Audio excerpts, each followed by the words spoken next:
It's a different time. I'm Jeff Stein with today's Iowa Politics Report.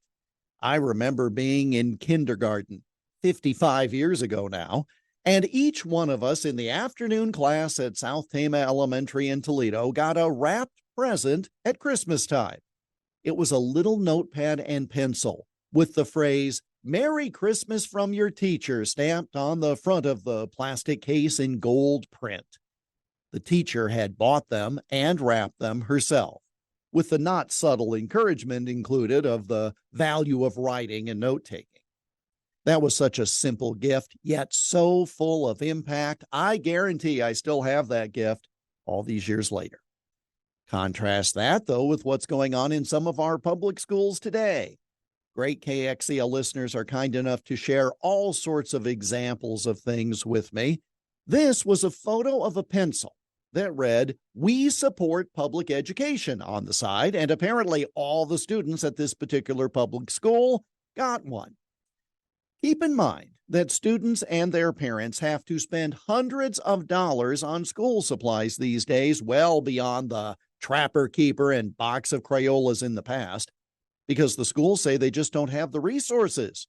That's why boxes of facial tissue, dry erase markers, and other items are now on the required school supplies list. Families often have to provide those for sharing with everyone. So if that's the case, who paid for the pro-public education pencils?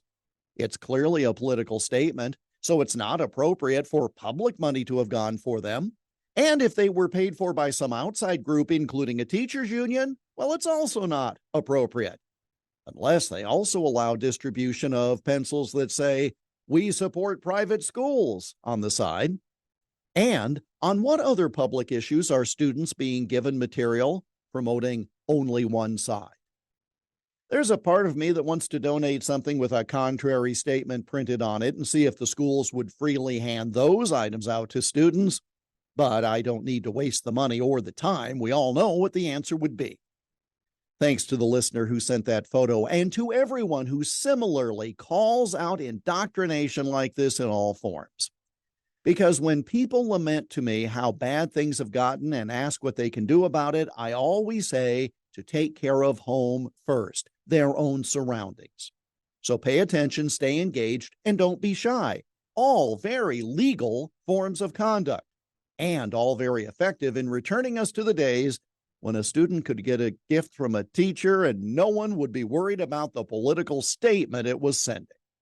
And that's the Iowa Politics Report for Tuesday, October 10 on Twitter, Instagram, Gitter, Threads, and Truth Social at Iowa Politics. I'm Jeff Stein on News Talk 1540 KXEL.